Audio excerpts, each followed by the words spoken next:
I am live outside Carver Hawkeye Arena, where yesterday they introduced their new men's basketball head coach. Iowa City celebrates Trans Day of Visibility. The university prepares for their biggest day of fundraising. A rainy week ahead, I'll have your full forecast in weather.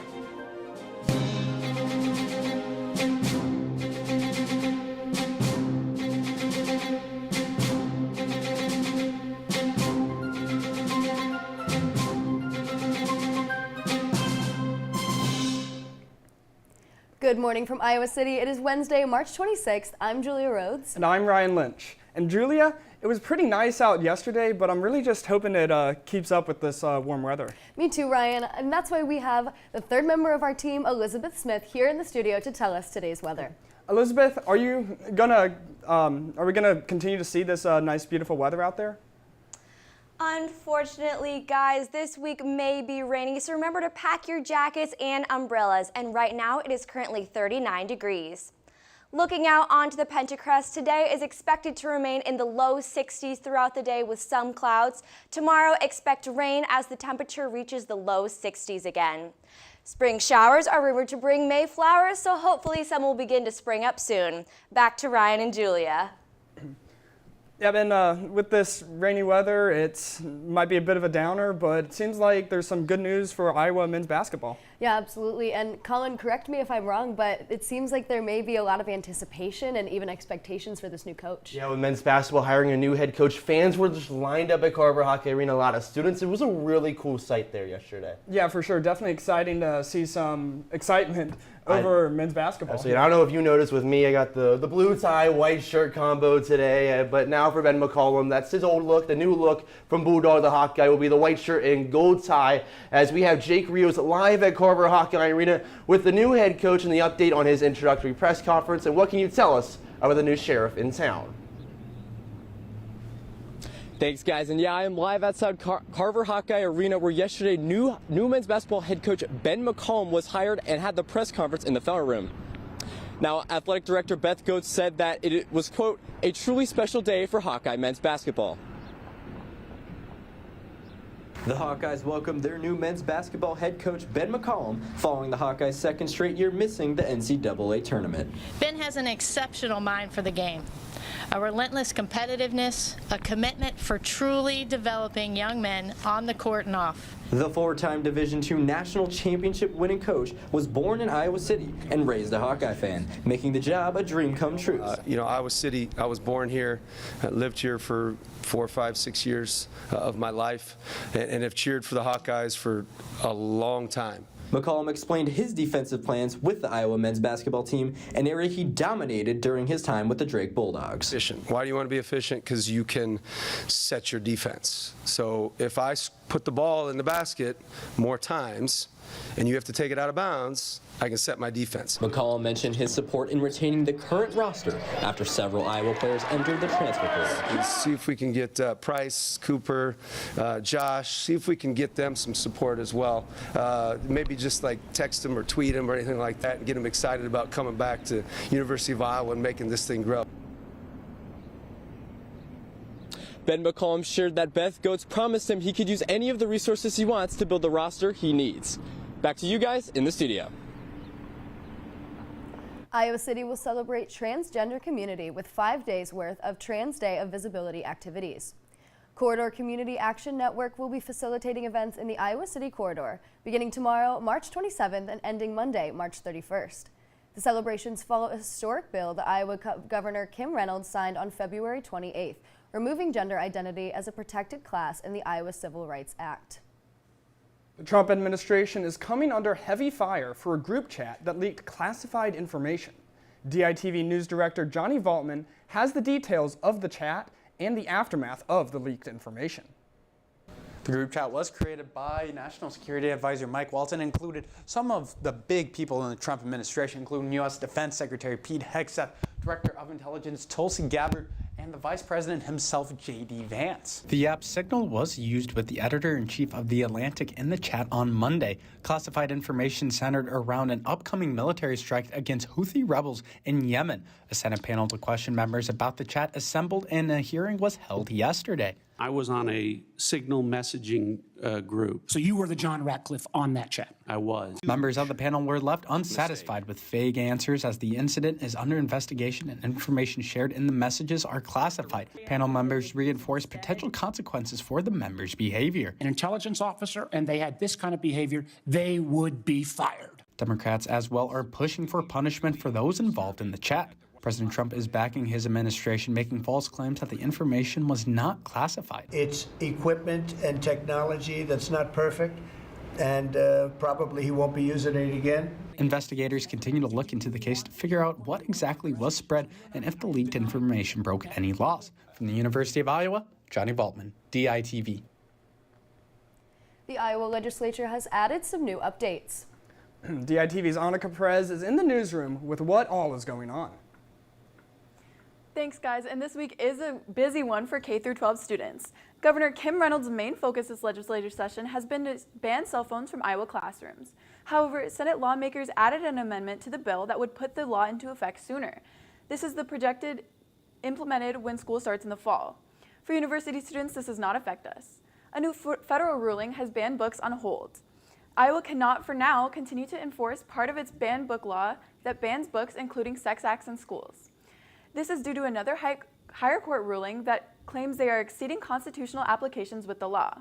Quite an exciting week overall, but for now, I'll send it back to Julia and Ryan at the desk. We've had some wild weather recently, and it's good to be prepared. DITV's Karch Smith is joining us live from the River Terrace to tell us more about this Severe Weather Awareness Week. So Karch, what is Severe Weather Awareness Week all about?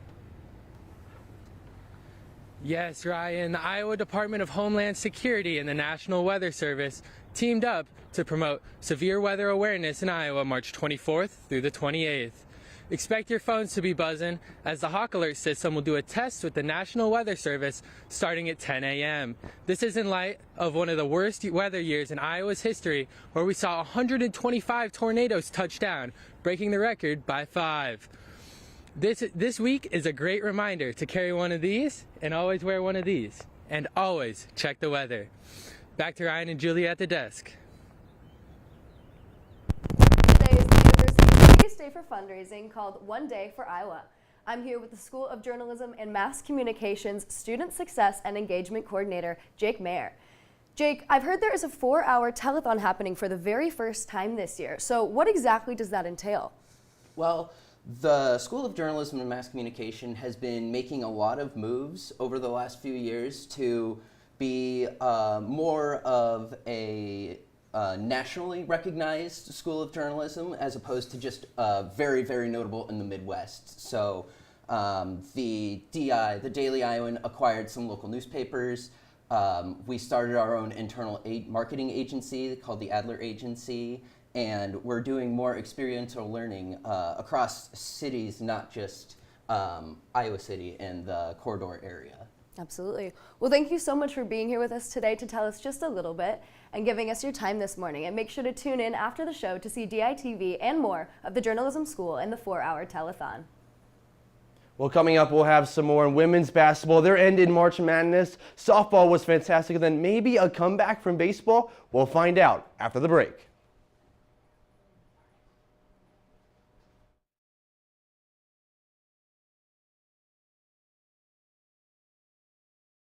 Stories occur every day, and here at DITV, we've got you covered with up-to-date news and politics. The former President Donald Trump won the Iowa caucus. Keeping highlights and scores with Hawkeye Sports. Or the All-American walk-on brought that punt return down this sideline and into this end zone. And of course, all the latest in entertainment. Sit back, relax, and here's the word on the street. Here at DITV, we've got a crew bringing you all the stories from across the nation and right here in your backyard. Around the University of Iowa and Iowa City community, we have the stories that matter to you here at DITV.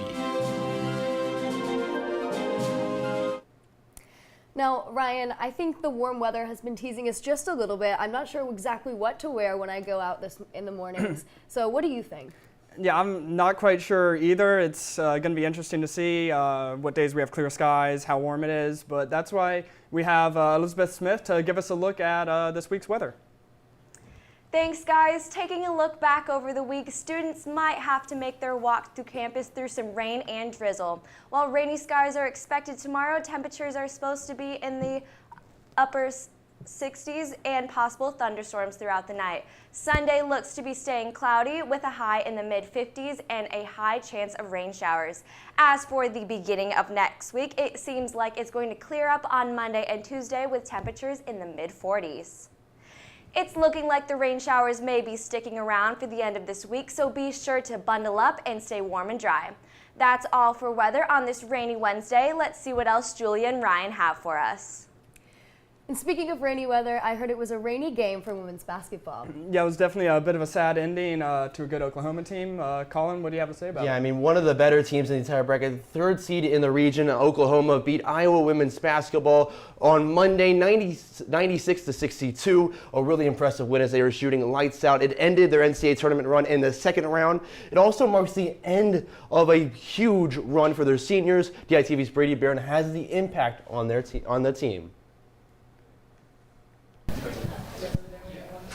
Sorry. Emotions flowed from the Iowa women's basketball team as some Hawks played their final game in the black and gold, and others played their final game with their best friends. This team had one of the toughest challenges in sports. They had to follow a team that made 2 back-to-back national championship games with one of the greatest athletes ever in Caitlin Clark, and they rose to the challenge. Lots of shadows looming. And just how the players, they had to really understand that too and grow and morph, and we had a lot of resiliency. Senior Lucy Olson transferred in to take over the point guard role, and she rose to the occasion in her lone season as a Hawk. She had to learn and cram so much in, and then also leading. But she did with so much resiliency and so much positivity. We aren't here without Lucy Olson. And I just hope that she always feels so proud of that. And fellow senior Sydney Fulter helped lead this year's team, making an impact on and off the court. She's been a great leader. She stepped up every day leading us, and I've learned a lot from her, and that's gonna have to be me. Olson and Fulter, along with fellow seniors Addie O'Grady and AJ Ediger, continued the legacy of the Hawkeye culture Iowa women's basketball has built up over the years. I think Iowa women's basketball has had a rich tradition. It's continuing, and I think we have a sensational culture. I'm hopeful that this team continue that joy and that culture, and we'll keep attracting to it. Even in the sadness of defeat, there's still plenty for this team to celebrate. Obviously, we'll remember some of the big games and big moments, but I think we'll cherish those friendships more than anything. So, you know, that's what I'll take away from all of this. I'm super grateful that I got the chance to play here. There were a lot of ups and downs, but super proud of the team, and everyone became my family. But now with the transfer portal opening up, the Hawks will close the book on this season and look ahead to the future of the program. From the Lloyd Noble Center in Norman, Oklahoma, Brady Barron, DITV Sports. Well, Iowa softball hosted a doubleheader with South Dakota State yesterday, where these two led the way in their 2 wins. First, the Hawkeyes started with a win 7-1 over the Jackrabbits. They were led by Jalen Adams pitching, but it was the offense that picked up 12 hits on their 7 runs. Then in Game 2, freshman Talia Tretton took full control from the circle, throwing a career-high 10 strikeouts and allowing her only 2 runs in the final inning in the 4-2 victory. Iowa baseball team was also back in action last night on the road against Illinois State, where the Hawkeyes lost 10-8. In a game where Iowa trotted out 12 pitchers, the Hawkeyes trailed 10-4 entering the top of the 9th, but Iowa stormed back with the help of Cooper Schulte's 3-run home run, which cut the lead down to 2, but the comeback was stopped short there as the Illinois State still walked away with the win. It seems like it's been an exciting week for both sports and the university. Thank you for joining us online or listening on KRUI 89.7 FM. We're here live from Iowa City every Monday, Wednesday, and Friday at 8:30 a.m. and online anytime at dailyiowan.com. For all of us here at DITV, we thank you for tuning in. Make sure to stay tuned as we will be going live at 9:30 with One Day at Iowa. We'll see you again Friday morning right here on DITV.